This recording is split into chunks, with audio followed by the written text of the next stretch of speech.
The road ahead seemed endless, winding through the dense and towering trees that made up the Black Hills forest. It was one of those days when the sun hid behind heavy clouds, and the light that managed to penetrate the tree canopy became diffused, almost ghostly.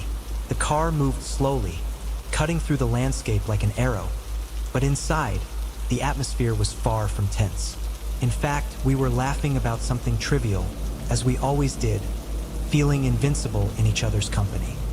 Daniel, was always the quietest in the group, preferring to observe and listen rather than talk. The reason I agreed to this trip? Maybe an attempt to escape the dull routine, maybe a desire to relive the old times with my friends. I tend to overthink things, but in the company of Lucas and Raphael, those thoughts often dissipate, giving way to humor and relaxation. Lucas, at the wheel, is the most outgoing and fearless among us. He never tires of adventures, always looking for something new to break the monotony. It was he who suggested this last-minute trip, convincing us with the enthusiasm of someone who believes the world is an amusement park waiting to be explored. Lucas has that irritating ability to make everything seem possible, to turn any situation into a funny story. Raphael, sitting next to me in the back seat, is the balance between Lucas and me. He's the mediator, always calm, always ready to ease any tension with a joke or a sarcastic comment. Raphael has a sharp sense of humor and a peculiar way of seeing the world, always with a smile on his face, but his eyes reveal a shrewdness that few notice. He's the one who knows when something's not right, the one who always senses danger before it appears. Our trip through the Black Hills forest wasn't exactly planned. We were returning from a music festival in a nearby town, the kind of event Lucas loves, and Raphael and I ended up being dragged along by pure insistence. It was a night of excesses, loud music, and easy laughter, and now the only thing on our minds was getting home and sleeping for an entire day. The road through the forest seemed the best option, a shorter route that would allow us to avoid the traffic of the main highways. However, as we ventured deeper into the forest, the relaxed atmosphere began to change. The strange feeling of isolation, intensified by the lack of cell signal, began to creep up on us, but none of us wanted to admit it. After all, we were together, and that had always been enough to make us feel safe. The sky, once just cloudy, now took on a darker, almost threatening shade of gray. The trees seemed to close in around us, forming a tunnel of branches and leaves that blocked the moonlight. The road was deserted, with no signs of human life beyond us. The car radio, which had been playing a selection of 90s rock, was now just a distant murmur, almost imperceptible, as if the forest itself was muffling external sounds. Lucas, always the optimist, talked about the memories we were creating, about how we would remember this trip in the coming years, laughing at our own paranoia. Raphael, on the other hand, was quiet, his eyes fixed on the road ahead as if something was bothering him, but he didn't want to share. And I was just observing, feeling a growing unease but unable to identify its source. We had been on that road for hours, but no one had noticed. No one had bothered to check the GPS, trusting Lucas's intuition. After all, he always had a plan, always knew what he was doing. Or at least that's what we wanted to believe. The forest seemed to close in more tightly around us, as if the trees were conspiring to trap us within. The road that once seemed endless now felt like a labyrinth with no way out, each curve revealing only more shadows and darkness. The asphalt was worn, full of cracks, and the paint on the lines was just a faded remnant of what was once a busy road. There was no sign of human life for miles. It was just the three of us and the suffocating silence of the forest. The car radio, once playing at a low volume, was now off, leaving a void that only highlighted the sound of tires on the asphalt, the occasional creak of the brakes, and the sigh of the wind that seemed to whistle through the trees. The road was deserted, completely isolated. No other vehicle had passed us in hours, and the feeling of being alone became more intense, almost as if the forest was watching us, waiting for the right moment to act. "This road doesn't show up on the map," Raphael murmured, breaking the silence. He was holding his phone, trying unsuccessfully to get a signal. His voice had a tone of concern that he tried to hide with a smile, but it was clear that he was beginning to feel the same discomfort as I was. Lucas, however, remained confident, his hands firmly on the wheel as if nothing could shake his determination to get home as quickly as possible. "Relax, guys. It's just a road like any other," Lucas said, but the slight tremor in his voice betrayed him. He too felt the weight of that forest, even if he didn't want to admit it. That's when the car jerked for the first time. A small tremor, as if we had run over something, followed by a mechanical noise that we couldn't ignore. The engine coughed, emitting an agonizing sound before falling completely silent. The car lost speed, and Lucas desperately tried to turn the key in the ignition, but all we could hear was the dry, repetitive sound of the engine trying to start, without success. "Damn it!" Lucas exclaimed, hitting the steering wheel with his palms. The car came to a complete stop, inertia gently pushing us forward. We sat there, looking at each other, as silence enveloped us once again. Raphael let out a long sigh as I sank into my seat, feeling the weight of the situation descend upon me. Outside, twilight advanced quickly, and the shadows of the trees stretched over the road, enveloping us in darkness. Lucas tried to start the car once more, but the only response was the dying sound of the engine. We were in the middle of a forest, on a deserted road, with a broken car and no signs of civilization nearby. The air inside the car seemed to grow denser, and the feeling of vulnerability settled in our stomachs like a stone. The lack of light made it difficult to see beyond a few meters, and what was once just an ordinary forest now seemed full of dark secrets, as if something or someone was watching us from within the shadows. "This isn't good," I murmured almost to myself, but both Lucas and Raphael heard me. Raphael looked at me with an expression that mixed frustration and apprehension. "Maybe we should get out and take a look at the engine," he suggested, but there was hesitation in his voice. It seemed that by leaving the car, we would be violating an invisible barrier that protected us, no matter how fragile it was.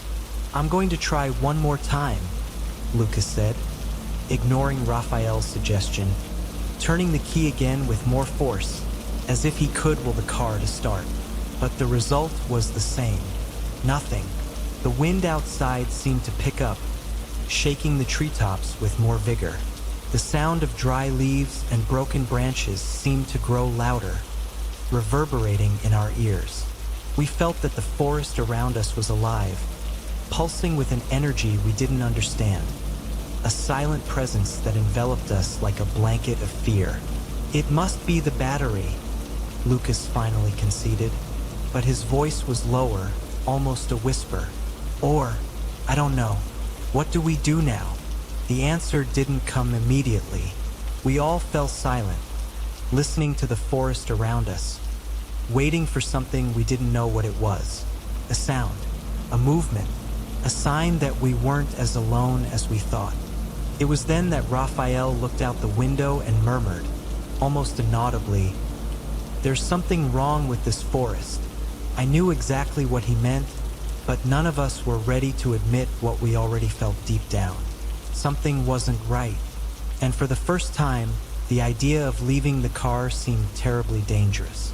We were trapped, in the growing darkness, on a deserted and abandoned road, and the feeling that something was watching us became impossible to ignore.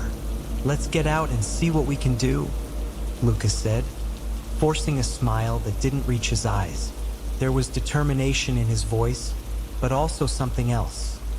A hint of fear that he desperately tried to hide. Raphael and I hesitated, but we knew there was no other option. Sitting in the car, waiting for a miracle wouldn't get us anywhere. Lucas was the first to get out. The click of the door opening broke the heavy silence of the forest, echoing among the trees like a gunshot. He stepped onto the asphalt cautiously, as if the ground beneath his feet might give way at any moment. Raphael and I followed him reluctantly. The air outside was cold, colder than it should have been for that time of year, and carried the smell of damp earth and decaying leaves, mixed with something else, something I couldn't identify. The car hood was warm to the touch, the heat from the now useless engine slowly dissipating into the cold forest air. Lucas lifted the hood, revealing the metal innards of the engine. None of us really understood mechanics, but we pretended we did, for lack of any other option. Lucas began fiddling with the cables and belts, muttering to himself as he tried to figure out what was wrong. Raphael moved away a bit, slowly turning in a circle, looking around with suspicion. I watched him from where I stood, noticing that he seemed uncomfortable, as if the forest was closing in on him. The quiet was suffocating, and the longer we stood there, the more it seemed unnatural. No sounds of birds, no noises from animals, nothing but the muffled sound of leaves being dragged by the wind. "Have you figured out what it is?" I asked, trying to keep my voice steady. Lucas didn't respond immediately, just kept fiddling with the engine, more to keep his hands busy than because he knew what he was doing. "Nothing seems out of place," he finally said, his voice full of frustration. "But the car just won't start. It must be the battery or something electrical, or maybe something more serious." "What now?" Raphael asked, stopping next to Lucas. He looked at the engine with the same helpless expression I had, aware that we were running out of options. Lucas straightened up, wiping his hands on his jeans. "We need to find help. A house, a phone, anything. We can't stay here all night." We looked around. The road continued ahead, disappearing into the darkness, and on the other side, the same desolate scene. Tall, dense trees, their shadows stretching like claws over us, and a path of asphalt that seemed to get lost in the forest. There were no signs of lights or movement, just a wall of trees and the weight of the encroaching darkness. "If we split up, maybe we'll find help faster," Raphael suggested, but there was hesitation in his voice, as if he knew the idea was risky. "No, we stay together," I decided, and Lucas nodded in agreement. The survival instinct to keep the group together was stronger than the logic of seeking help in different directions. We began walking down the road, leaving the car behind. The sound of our footsteps seemed overwhelmingly loud in the silence of the forest, every crack of a twig or rustle of leaves sounding like an alarm. The further we went, the deeper the darkness seemed to grow, swallowing the shadows and making it difficult to see more than a few meters ahead. With every step, the feeling that we were being watched grew. I could feel it on the back of my neck, as if thousands of invisible eyes were fixed on us, hidden in the darkness among the trees. Raphael looked back frequently, as if expecting to see something emerge from the forest, but all he found was the darkness.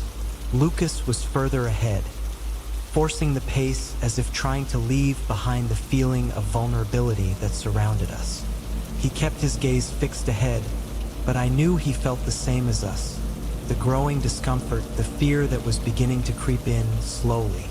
"It feels like this road never ends," Raphael muttered after a while, the anxiety evident in his voice. I silently agreed, feeling the same. The road seemed to stretch on endlessly, as if we were walking in circles, always returning to the same point. Then we heard the sound. It was almost imperceptible, a whisper that seemed to come from all directions at once, as if the forest itself was speaking. The three of us stopped immediately, our eyes wide, trying to identify the source. It wasn't the sound of an animal nor a person.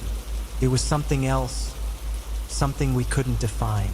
"Did you hear that?" Raphael whispered, his voice trembling slightly. Lucas and I nodded, our hearts racing.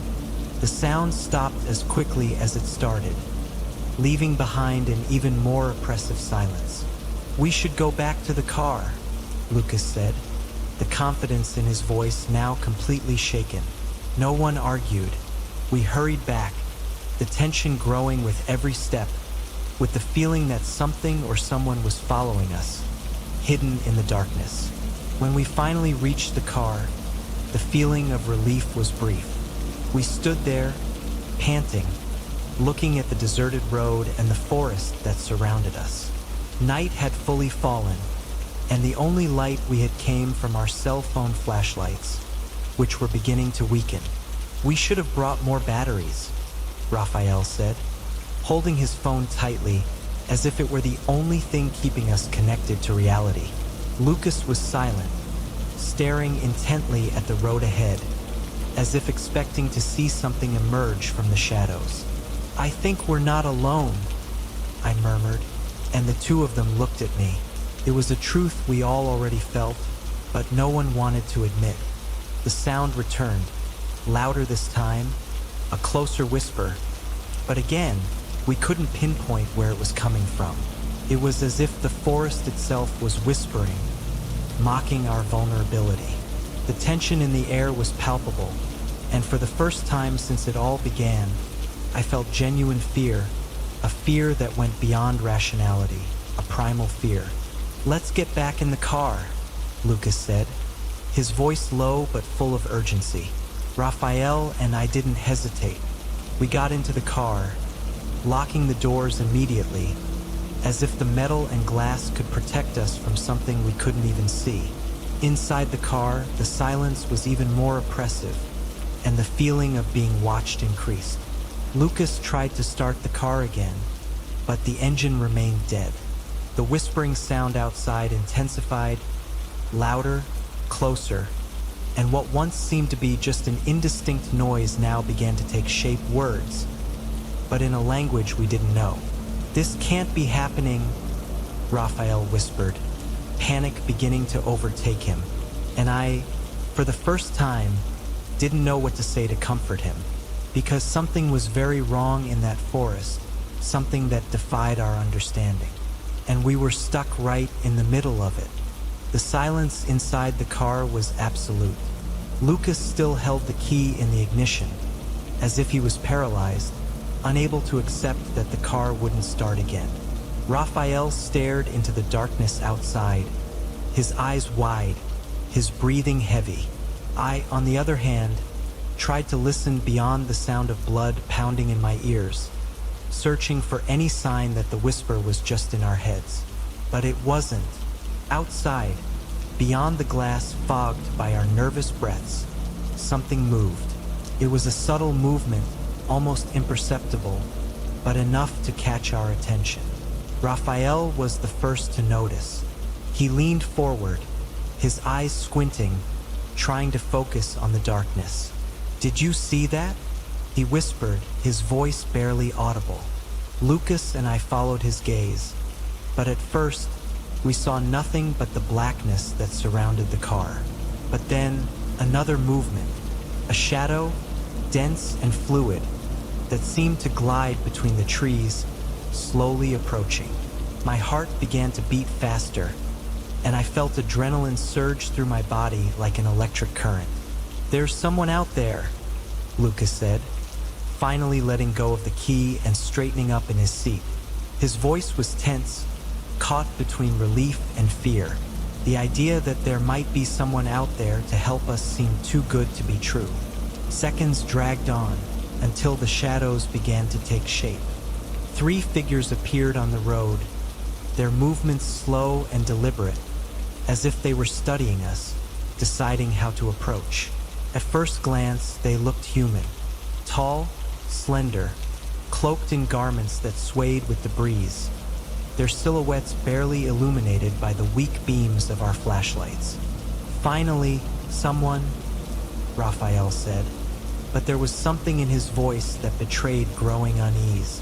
Something told us that this appearance wasn't exactly a coincidence, but we had no more time to ponder it. The figures stopped a few meters from the car, motionless, as if waiting for us to take the initiative. Their faces were partially covered by the hoods of their cloaks, but what little we could see seemed off. The features were human, but there was something in the proportions, in the angles of the face that didn't fit.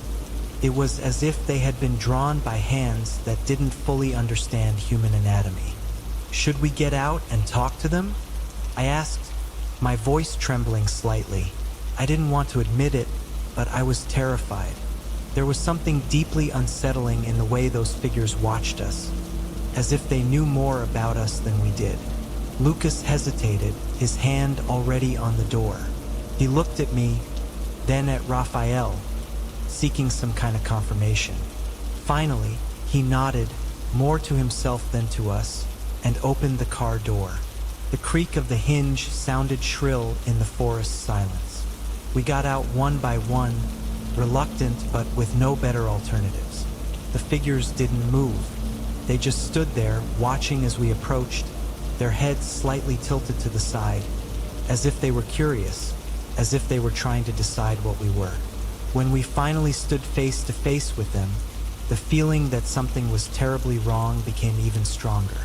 The eyes, now visible under the hoods, were strange, too large for the faces, black as night, without any reflection, just an endless void that seemed to suck in all the light around. There was a coldness there, a lack of life that made my blood run cold. "Our car broke down," Lucas said, trying to sound calm, but the hesitation in his voice was clear. He took a step forward, trying to appear confident, but I could see his hands trembling. "Can you help us?" The figures didn't respond immediately. They just continued to stare at us, as if absorbing every word, every gesture. When one of them finally spoke, the voice didn't come the way we expected. There was no sound of breathing, no movement of the lips. It was as if the voice formed inside our heads, directly, without intermediaries. "You are lost." The words were simple, but the impact was devastating. There was a cold certainty in that voice, as if we were destined to be there at that exact moment. Raphael took a step back, his face pale. I felt a chill run down my spine. "Yes, the car." It stopped. Lucas tried to explain, but the words sounded fragile, useless. The figures didn't seem interested in the explanation. They simply knew. "There is a safe place not far from here," said another figure, the voice equally devoid of emotion but with a softness that should have been comforting, but only managed to be disturbing. "We can take you there."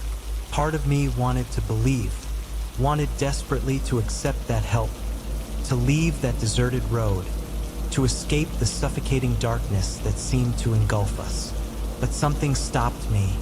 Maybe it was the way those words sounded like a sentence, or maybe it was the absence of life in the eyes that watched us. Raphael seemed to feel the same. "I don't know if it's a good idea," he whispered, as if afraid of being heard by the figures.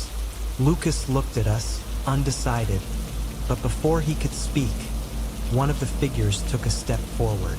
The movement was graceful, almost too fluid, as if it wasn't really touching the ground. "It is not safe to stay here," the figure said, once again in our minds, and this time, there was an urgency in the voice, a pressure that seemed to compel us to obey. Raphael shot me a look, and I knew we were thinking the same thing. But Lucas, always willing to believe the best, took another step forward, approaching the figures. "If you can help us, we appreciate it," he said, trying to sound determined. The figure that had spoken smiled, or at least it tried to. The result was a distortion of the lips, something that resembled a smile, but was nothing like the human expression of comfort it was supposed to be. "Follow us," the figure said before turning slowly and beginning to walk into the forest. The other two figures followed it, their steps almost silent on the leaf-covered ground. Lucas looked at us, expecting us to follow. Raphael was clearly hesitant, but something in his expression indicated that he knew we couldn't just stay there. I, on the other hand, was paralyzed, torn between the fear of the unknown and the fear of being left behind. "Come on, we don't have any other choice," Lucas said, his voice still carrying a confidence I knew he no longer felt. And then, against all my instincts, I followed my friend. Raphael did the same, reluctantly, his steps heavy and nervous. We entered the forest, following those figures that, with every step, seemed less human and more something beyond what we could understand. The darkness thickened around us, and with it, the feeling that we were being led away from anything we knew as real. And as we walked, I couldn't shake the feeling that every step took us further away from any chance of returning. The forest seemed to close in even more tightly around us as we followed the figures. The shadows of the trees stretched like skeletal hands, touching our backs, and the darkness became almost tangible, thick as a shroud of fog. There was no sound other than our cautious footsteps on the dry, leaf-covered ground, which crunched like breaking bones under our feet. The figures ahead of us moved with a supernatural grace, gliding, almost as if they were floating above the ground. The further we moved away from the road, the more I felt that we were being led far from any remnants of safety or reality. The air was colder now, and the moisture rising from the ground seemed to cling to our clothes, as if the forest were trying to drag us into its core. "This place doesn't feel right," Raphael whispered beside me, his voice low and trembling. I only nodded, unable to form words. The fear was like a growing shadow in my chest, tightening my heart with every step. Lucas, however, seemed determined to press on, perhaps out of pride, perhaps out of a need to prove he was right. He kept moving forward, his steps firm, but his irregular breathing betrayed the anxiety he could no longer hide. After what felt like an eternity of walking, the figures finally stopped. Ahead of us, a clearing emerged, surrounded by ancient, twisted trees. In the center of the clearing stood a structure that seemed absurdly out of place in the forest. It was a cabin or something that resembled one. The walls were made of dark, aged wood, cracked as if it had been there for centuries, defying time and the elements. The slanted roof was covered in moss, and the windows were small and narrow, resembling the watchful eyes of a creature lurking in the darkness. There was a strange, almost oppressive sensation emanating from the cabin, as if it were steeped in an ancient and unsettling presence. "This is the refuge," said one of the figures, slowly turning to face us. The tone of voice was dry, emotionless, as if they were reciting an incontestable truth. Lucas looked at the cabin with an expression mixed with relief and doubt. It was a precarious structure, but in the cold and darkness of the forest, any shelter seemed better than none. Raphael, on the other hand, took a step back, frowning as he observed the cabin. "This doesn't look like a place anyone has used recently," he said, the suspicion evident in his voice. The figure closest to us tilted its head, as if considering Raphael's observation for a moment. "It is safe here," it replied, as if that was enough to end any debate. Lucas, perhaps in the eagerness to rid himself of uncertainty, took the first step towards the cabin. I followed reluctantly, my gaze fixed on the structure, trying to ignore the feeling that something was wrong, terribly wrong. Raphael hesitated but didn't want to be left behind and ended up following us. When we reached the cabin's door, one of the figures moved ahead of us and pushed the wooden door with a smooth motion. The wood creaked in protest, revealing a dark, musty interior. A strange fragrance escaped through the opening, a smell of damp earth and something I couldn't identify, something old and pungent. "Please, enter," said the figure, once again inviting us with that voice that reverberated in our minds.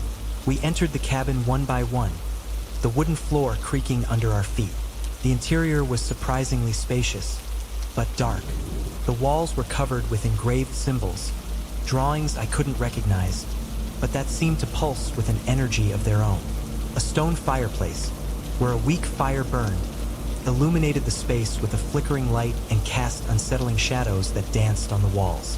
The figures remained outside, watching us in silence, as if waiting for us to settle in. Lucas approached the fireplace, extending his hands to the heat, his face relaxing slightly as he felt the fire. Raphael, however, began to survey the place with his eyes, his gaze jumping from one point to another, absorbing the details I preferred not to see. "This isn't right," Raphael murmured, more to himself than to us, as he approached one of the walls. He touched one of the symbols, his eyebrows furrowed in confusion. These symbols, they seem familiar, but at the same time they don't make sense. I moved closer to get a better look, feeling a chill run down my spine. The symbols were confusing, appearing older than anything I had ever seen. There was something wrong in the way they were arranged, as if they followed a logic I couldn't understand.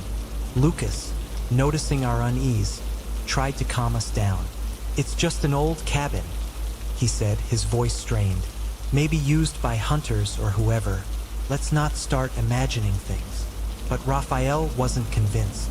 "And those figures? Did you see their eyes, Lucas? None of this makes sense." Before Lucas could respond, one of the beings entered the cabin, moving silently until it stopped near the fireplace. "You are tired," it said, not as a question, but as a statement. "Rest here, and by morning you will be safe." Those words, spoken in such an apathetic tone, only served to heighten the tension in the air. There was something about that being that didn't fit, a dissonance between the human appearance and the total absence of warmth or empathy in its presence. "Maybe we should thank them and move on," I suggested, my voice low, trying not to sound alarmist. But the being only shook its head slowly. "The forest is not safe at night. You would not find your way back. It is better to stay." That sounded less like advice and more like a veiled order. Raphael exchanged a look with me, and I knew he felt the same. There was something deeply wrong with that place, something that was beginning to reveal itself in subtle details. The shadows that seemed to move on the walls, the fire that emitted a strange light, the words of that figure that sounded increasingly hollow. "Let's stick together," Lucas finally said, giving in to the pressure. "It's just for one night. Tomorrow, when it's light, we'll find help." I wanted to believe him, wanted to cling to the idea that this was all just a mistake, that we were just tired and scared. But the truth was there, in the cabin's shadows, in the symbols engraved on the walls, and in the empty eyes of the beings watching us. Something was leading us to stay, to settle into that refuge, but the word safe seemed increasingly distant from the reality we were beginning to perceive. We sat near the fireplace, trying to stay calm, while the figure that had entered remained motionless near the door, like a sentinel. Each passing second increased the suspicion, and the certainty that this refuge was anything but safe. As the fire crackled softly, the suspicions began to solidify, and the fear, once a vague feeling, now turned into a cold certainty. Something was about to happen, something that would change everything. The darkness outside the cabin seemed to intensify, swallowing the world outside and leaving only the aged wooden walls to protect us. The feeling of claustrophobia grew as the night wore on. The figures outside, motionless like statues, continued to watch us, their black eyes shining with a cold and unnatural light.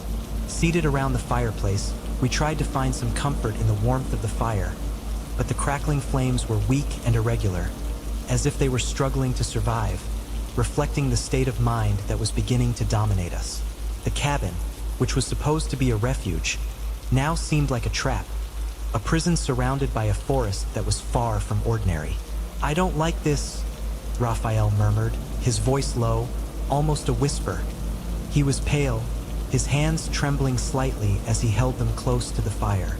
"These symbols, this cabin, none of it makes sense." Lucas tried to remain calm, although I could see that he was also struggling with his own fears. "Let's try to rest. If we get paranoid, we'll end up going crazy." I knew he was right, but every fiber of my being screamed at me not to close my eyes, to keep watch while those figures were still outside. There was something about the night that seemed alive, pulsating, as if waiting for the right moment to act. Finally, exhaustion began to take over. Raphael lay down in a corner of the cabin, his back against the wall, while Lucas and I stayed closer to the fireplace. The warm heat of the fire and the physical and mental fatigue started to weigh down our eyelids. I fought against sleep, but it was a losing battle. Gradually, my eyes began to close, and the last thing I saw before plunging into darkness was the figure standing near the door, motionless, its black eyes fixed on us. I was back in the car, but this time it was moving, The road ahead of me was endless, a straight line cutting through the darkness of the forest, but something was wrong. I wasn't at the wheel. Instead, the car seemed to move on its own, following a predestined path, while I watched everything from a displaced perspective, as if I were merely a passenger in my own mind. The trees around me began to close in, their canopies merging over the road, forming a tunnel of shadows. The interior of the car was cold, freezing, and I felt a presence in the back seat, something I couldn't see but knew was there.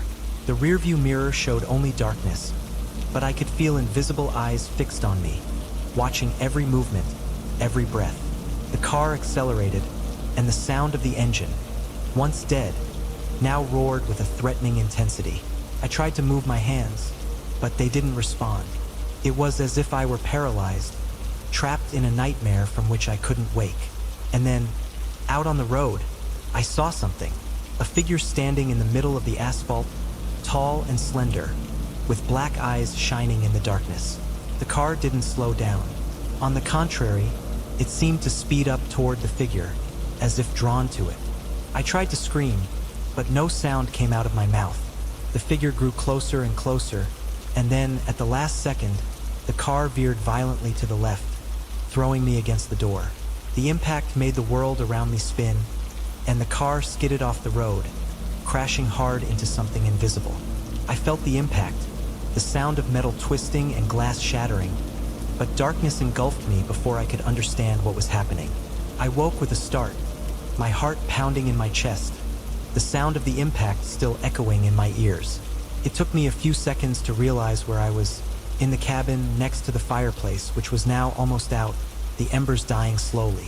I looked around, confused, and saw that Lucas was also awake, his face drenched in cold sweat. Raphael was curled up in the corner, his eyes wide, breathing irregularly. Did you also have? Lucas began to ask, but his voice faltered. He looked as lost as I felt. Raphael shook his head, still trembling. It was horrible. I was alone in the forest, and the trees, they were moving, closing in on me. No matter where I ran, I never left the same place. And then they started whispering, saying I'd never get out of there. Raphael's description sent a chill down my spine. These weren't just dreams. They had a different quality, an intensity that felt too real, as if the forest itself was invading our minds, using our fears against us. Lucas ran a hand over his face, trying to pull himself together. This isn't normal. I think those beings, they have something to do with this. They're manipulating us, playing with our minds. I nodded slowly. It all made sense in a twisted way. Those figures weren't human, not in the way we understood. They were keeping us here, weakening us, feeding off our fears, and we had fallen right into their trap. We need to get out of here, I whispered, my voice barely audible. Now, before it's too late. Raphael looked at the door, where the figure was still standing, silently watching us. And how are we going to do that? They're out there and we're trapped here. Lucas slowly got up, avoiding the figure's gaze. We're going to have to be quick. We can't trust them to let us leave easily. We need to find a way to escape this cabin and get out of this forest before something worse happens. As we spoke, the shadows on the walls seemed to move on their own, as if reacting to our unease. The cabin, once a precarious shelter, was now becoming a living place, pulsating with a malevolent energy that seemed to grow by the minute. The fire in the fireplace finally died out, and with it, the little light that had given us some comfort. The night was far from over, and with it, our nightmares were only just beginning. I knew that if we stayed there, we might not see the dawn, and for the first time I felt genuine despair take hold. A sense that we were completely alone, facing something beyond our understanding, something that would devour us little by little. We needed to find a way out, or we would be consumed by the darkness. The darkness in the cabin seemed to take on a life of its own, pulsating with a presence that surrounded us, suffocating us. The air was thick, heavy, laden with a malevolent energy that made every breath feel like a Herculean effort. The figures were still out there, their black eyes shining with a sinister light, as if they were waiting for the right moment to act. But instead of attacking us, they studied us, like predators waiting for the perfect prey.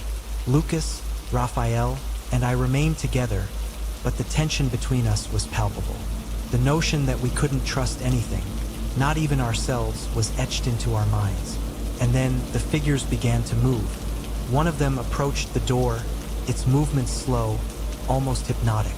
The figure seemed to float toward us, stopping just a few steps away. I felt a cold shiver run down my spine when the figure, with that emotionless voice, began to speak directly into our minds. "You don't need to be afraid," it said, its voice echoing in our thoughts, smooth, almost seductive. "We can help you find what you're looking for. We can give you what you most desire." Lucas frowned, distrust evident on his face. "We don't need anything from you," he replied, his voice coming out firmer than he probably felt. The figure tilted its head, as if pondering Lucas's response. "Everyone has desires. Everyone has something they want, something beyond their reach. Isn't that true for you?" I could feel the figure's words seeping into my mind, like snakes curling around my thoughts. There was a frightening truth in them. We all had something we desperately wanted, something we knew deep down we could never achieve on our own. "Lucas," the figure called, its voice caressing his name. "You've always wanted to be more than just another person in the world. You've always wanted to be someone who would leave a mark, someone people would remember. We can give that to you. We can make you what you've always wanted to be." Lucas froze, his eyes wide, the figure's words clearly striking a chord deep within him. I knew how much he had always struggled to be noticed, to be recognized. The idea of being someone important, of leaving a legacy, was something he had always longed for, even if he never spoke openly about it. "And you, Raphael," the figure continued, turning its attention to our friend. "You seek peace. You carry the weight of things no one else knows, regrets, guilt that you can't let go. We can take that from you. We can offer you the peace you've been searching for." Raphael stepped back, his eyes wide with fear and fascination. It was as if the figure had seen inside him, touched the darkest parts of his soul. He had always been the calmest among us, the mediator, but I knew he carried burdens he never revealed. And now, the promise of relief, of finally being free, was too tempting to ignore. The figure then turned to me, and I felt my body tense. "Daniel," it whispered, its voice invading my mind like a hypnotic melody. "You are the one who observes the most, who feels the most. You want to understand what's beyond, to see what others don't see. We can open your eyes to what really exists. We can show you what's hidden in this world, and beyond it." The words hit me hard, making my heart race. I had always been curious, always sought answers to the mysteries around me, to the unknown. The promise of seeing beyond reality, of understanding what others couldn't, was a powerful lure, hard to resist. "Don't listen," I murmured, trying to push away the thoughts that were beginning to take root in my mind. "They're trying to manipulate us." But the figure just smiled, or at least did something I assumed was a smile, its lips twisting into an expression that was far from comforting. "We're only offering what you already desire," it said softly. "There's nothing wrong with accepting what's already yours." Raphael seemed to be struggling with something inside him, his expression a mix of despair and hope. Lucas, on the other hand, was tense, but there was something in his eyes, a spark of temptation I had never seen before. "And what do you want in return?" Lucas finally asked, his voice hoarse. I knew he was dangerously close to giving in. "Very little," the figure replied, its voice calm and calculated. "Just your trust. Let us guide you, and you'll have everything you've ever wanted." The silence that followed was suffocating. I could feel the tension in the air, the internal battle each of us was facing. The cabin seemed to breathe with us, its walls almost moving, vibrating with the malevolent energy the figures emanated. The game was being played, and we were the pieces, manipulated by something we couldn't comprehend. I didn't know what to do. The temptation was there, just a few steps away, and it was almost irresistible. But at the same time, Something inside me screamed for me to resist, not to fall into the trap that was being set. "We can't trust them," I said, my voice trembling. This is a trap. They're trying to destroy us." But the words felt empty, weak against the promises that had been made to us. I saw Lucas close his eyes, taking a deep breath, as if he were pondering what to do. Raphael looked at me, his eyes full of fear and confusion. "What if they're telling the truth?" Raphael murmured. What if they really can give us what we want?" I had no answer, because deep down, a part of me also wanted to believe, desperately wanted the promises to be true, that there was a way out of the emptiness and darkness we felt. The figure, sensing our hesitation, took another step forward, its presence dominating the space around us. "You don't have to decide now," it said softly, almost lovingly. "Rest, think about our offers. When you're ready, we'll be here to guide you." And then, as if time had stopped, the figure slowly withdrew, sliding out of the cabin, leaving us alone with our thoughts, our doubts, and the weight of the tempting promises that now nestled in our minds. The tension was unbearable.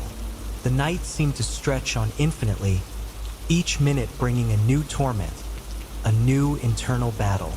I knew that if we gave in, if we accepted the offers, there would be no turning back.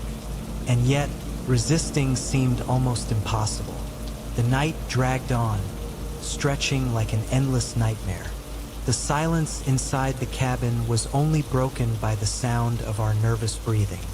We felt the weight of the being's promises like a constant pressure in our minds, and it was clear that none of us were handling it well.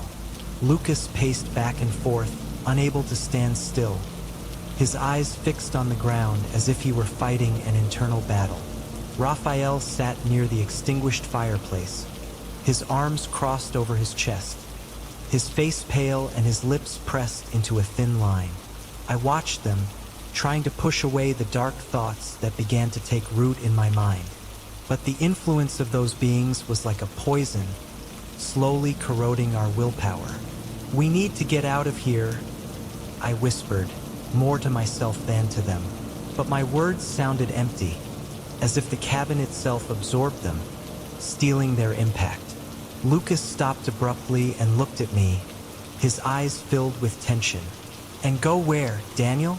We're surrounded by this damned forest and those things out there. There's nowhere to go." He was right, but I couldn't help feeling that staying there was even worse. Those beings were toying with us, offering solutions to our deepest desires, knowing that each of us was vulnerable. And that sense of helplessness was breaking us, little by little. "We can't just wait here," Raphael insisted, his voice trembling. "They're manipulating us, playing with our fears and desires. We need to stick together, resist this." Lucas shook his head, frustrated. "And what if we're wrong? What if their promises are true? Don't you want peace, Raphael? I know you do. And Daniel, you want to understand what's beyond, to see what no one else can see. I just want to be someone. What if this is our chance?" "We can't trust them," I repeated, though my own voice betrayed the lack of conviction. I wanted to believe my words, but the power of those promises was intoxicating, an almost irresistible temptation. The cabin seemed to close in around us, the walls leaning over us like a living prison. Lucas looked at the door, his breathing quickening, as if he were about to make a decision. I saw the doubt, the conflict in his eyes, and I knew at that moment that we were on the brink of losing someone. "Lucas, don't do this," I pleaded, approaching him, trying desperately to reach him before it was too late. "They're using us. They want to destroy us." Lucas looked at me, his eyes filled with a mixture of despair and desire. What if I'm tired of being nobody, Daniel? What if I'm willing to take the risk?" Before I could react, he pulled away from me and headed for the door, driven by a desperate determination. Raphael jumped up, trying to stop him, but Lucas already had his hand on the doorknob, his decision made. "Lucas, please," Raphael shouted, his voice filled with panic. But Lucas just looked at us one last time, his eyes shining with a strange mixture of fear and hope. "I have to do this," he said, his voice firm but full of resigned sadness. And then, before we could stop him, he opened the door and stepped out into the dark night. The cold from outside rushed into the cabin like an icy fist, and the door closed behind him with a final click, leaving Raphael and me paralyzed, unable to believe what had just happened. "Lucas," I whispered, my voice faltering. The feeling of loss was immediate, as if a part of me had been torn away with him. Raphael stood frozen, staring at the door, his body trembling. The silence that followed was terrifying. Every second seemed to stretch indefinitely as we waited to hear something, anything that would tell us Lucas was okay, that he would come back. But the night outside remained silent, as if it had swallowed our friend whole. Raphael was the first to give in to despair. "This isn't happening. This can't be happening," he began to mutter, his voice growing more frantic. "He can't have done this." I tried to say something, anything that could bring us back to reality, but the words escaped me. The idea that Lucas had succumbed to the being's promises, that he was out there, alone, in their hands, was unbearable. "We need to go after him," Raphael said suddenly, his voice loud and filled with desperate urgency. He took a step toward the door, but I grabbed his arm, trying to stop him from making the same mistake. "No, Rafael. If we leave now, we'll end up like him. We can't do this." But Raphael was out of his mind. "He's our friend, Daniel. We can't just leave him out there." I knew he was right, but fear kept me from acting. I saw the insane determination in Raphael's eyes, and I knew that if he left now, he too would be lost to the darkness, and I couldn't lose another friend. Before Raphael could break free, the cabin door slowly and eerily opened again. The cold hit us once more, but there was no one there, just the darkness of the forest. That silent gesture, that senseless opening of the door, was enough to immobilize us. Raphael, who a second ago was determined to follow Lucas, stopped immediately. It was as if the forest itself was challenging us, inviting us to step out and meet the same fate that Lucas had chosen. "What are they doing?" Raphael whispered, the fear evident in his voice. "What do they want from us?" I had no answers, just a growing certainty that we were completely at the mercy of those beings. The idea that Lucas was out there, perhaps already lost forever, was a devastating blow, but the realization that we could be the next to succumb was even worse. The door remained open, like a hungry mouth waiting for its next prey, but neither of us dared take a step toward it. We didn't know what would happen next, but whatever it was, we knew we weren't ready. And it was at that moment that I realized that if we didn't find a way out of this forest, if we didn't resist the temptations, soon it would be us who would disappear into the darkness. The cabin door remained open, a disturbing invitation to the darkness that surrounded us. The cold wind blew in, bringing with it the damp smell of earth and decaying leaves. Lucas had vanished into the night, and the weight of his absence hung over us like a malignant shadow. Raphael and I remained silent, our eyes fixed on the open entrance. The fear was tangible, an oppressive presence that seemed to lurk in every corner of the cabin. I could feel the despair mounting, not just because of the loss of Lucas, but also because of the realization that we were being manipulated by forces beyond our understanding. Each of us knew that something horrible was about to happen, but we were powerless to stop it. "What are we going to do?" Raphael finally whispered, breaking the silence. His voice was hoarse, filled with fear and uncertainty. I had no answer. All I knew was that we were on the brink of losing everything, including our sanity. The forest surrounded us, relentless, and the figures outside, the creatures who promised us what we most desired, were just waiting for the next weakness to manifest. "We need to stay together," I said, trying to sound firm, though I felt the panic rising inside me. "If we split up, they'll pick us off one by one." Raphael nodded slowly, but I could see that he was pulling away from me, emotionally and mentally. He no longer trusted anything. Not me, not even himself. And maybe, deep down, he was already considering the promises the beings had made. "Daniel, what if Lucas made the right choice?" Raphael asked suddenly, his gaze distant. "What if he's out there now, free from all this, finally at peace?" Raphael's words hit me like a blow. I knew he was being seduced by the same thought that had led Lucas to his demise. The promise of peace, of relief from his pain, was too powerful for him to resist for long, and that terrified me. "Raphael, please don't think like that," I begged, trying to keep him grounded in the present, in reality. "We don't know what happened to Lucas. We need to focus on getting out of here together."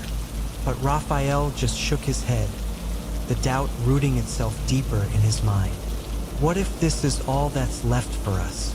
Fighting against something we can't win? Maybe accepting what they offer is the only way out." "No!" I shouted, my voice louder than I intended. I grabbed Raphael by the shoulders, trying to shake him out of that line of thought. "That's exactly what they want. They're playing with our fears, our desires. If you give in, you'll disappear too, like Lucas." Raphael looked at me with eyes full of conflict. I could see the internal struggle in his expression, the battle between the fear of succumbing and the temptation to give in. And despite all my efforts, I knew I was losing my connection with him. Suddenly, the sound of soft footsteps came from outside. We both froze, our eyes fixed on the open entrance.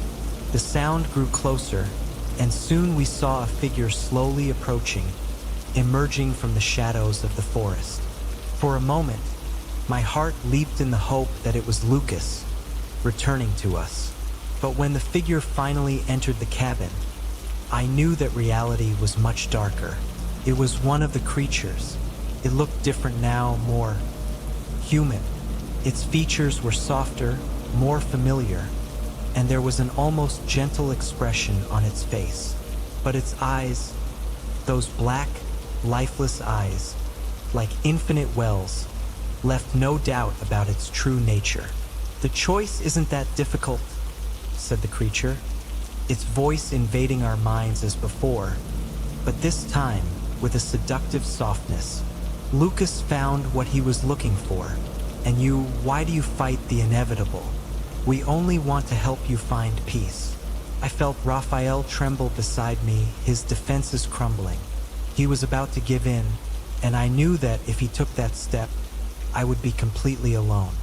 "Raphael, don't do this," I pleaded, my desperation evident. "You know this isn't real. They're lying. You'll be lost forever." The creature approached Raphael, its hand outstretched, as if offering the solution to all his problems. "Let go of your fear, Raphael. The peace you've always wanted is within your reach. All you have to do is accept." Raphael looked at the outstretched hand, his breathing quick and shallow. I could see his will disintegrating, the temptation taking over. He was so tired of fighting, tired of carrying the weight of his guilt and regrets. And now the solution seemed so simple, so easy. Rafael, no. I shouted, but my cry seemed to echo in vain. With an expression of resignation, almost relieved, Raphael took a step forward and took the creature's hand. The moment their hands touched, I saw a change happen. Raphael's eyes closed for a moment, and when he opened them again, They were empty, as if all life had been drained from them. A weak smile appeared on his lips, but it wasn't a smile of joy. It was a smile of acceptance, of surrender. "It's okay, Daniel," he murmured, his voice distant. "Finally, it's okay." And then, before I could reach him, Raphael was pulled out of the cabin, taken by the creature that now seemed even more sinister, more predatory. The cold wind swept through the cabin as the door closed, and the final sound I heard was the whisper of the forest, like a distant lament. I stood there, paralyzed, my heart pounding uncontrollably, the horror of what had just happened settling into my mind. Raphael had succumbed, just like Lucas. Both were taken, seduced by promises that I knew were false, but that for them, in that moment of despair, seemed like the only way out. Now I was alone. The cabin, once oppressive, was now an empty, terrifying space. The presence of my friends had been replaced by a deadly silence, broken only by the whisper of the wind outside. I knew those creatures were still out there, waiting, watching, waiting for the right moment to attack, to tempt me with my own desires. But at the same time, I felt the emptiness spreading inside me, a sense of desolation that almost made me want to give in, to follow the same path my friends had. The promise of peace, of answers, still echoed in my mind, and resisting seemed an impossible task. I knew I had to fight. I had to resist the creature's spell, the call of the darkness. But with every second that passed, with every shadow that moved around me, the idea of giving in seemed more and more attractive. The fight for survival was no longer just against the beings outside. It was against myself, against my own fears, against the loneliness that threatened to consume me. And I didn't know if I could win. The silence that settled after Raphael's disappearance was absolute, suffocating. The cabin seemed darker, more claustrophobic, as if the walls were closing in around me, pressuring me to give in, to follow the same fate as my friends. But something inside me, a flame of survival that hadn't yet been extinguished, fought against this oppressive darkness. I knew that if I stayed there, I would be next. The creatures had played their cards, and with Lucas and Raphael out of the way, I was the last target. There was no more time for hesitation or doubt. I needed to get out of that cabin, escape that forest before the tempting promises or the terror consumed me completely. With trembling hands, I looked around, searching for an exit, a route that would take me far from that cursed place. The cabin door was closed, but I knew that on the other side, the creatures were waiting, hungry for my surrender. My heart pounded violently in my chest, each pulse reminding me of the imminent danger. There was no one left to help, no one to trust. I was on my own. With a sudden movement, I opened the door, already aware that there was no turning back. The night was cold, icy, and the darkness of the forest seemed denser than before. But staying there wasn't an option. I had to run, I had to escape. I left the cabin, my feet barely touching the ground as I threw myself in the opposite direction from where my friends had gone. The forest closed in around me, the branches and leaves trying to grab me, like the fingers of an invisible hand trying to hold me back.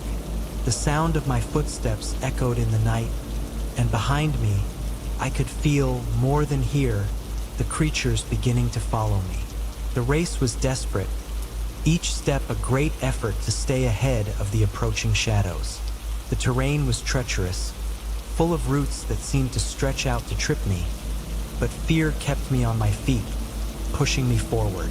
I could hear the creatures whispering, malicious promises floating on the wind, trying to infiltrate my mind. "Daniel, stop. There's nowhere to go. We can give you what you want." I closed my eyes for a brief moment, trying to block out the voices, forcing myself to ignore the weight of the words. Every time I opened my eyes, The forest seemed more distorted, as if the environment itself was alive, conspiring to capture me. But I kept running, the fear turning into a primal force, an urgent need to survive. Suddenly, the ground beneath my feet gave way, and I tumbled down a steep slope, rolling clumsily over the rocky, thorny ground. Pain radiated through my body, but the fear of being caught was greater than any physical discomfort. I got up, tasting blood in my mouth, and kept running, my lungs burning, my heart racing.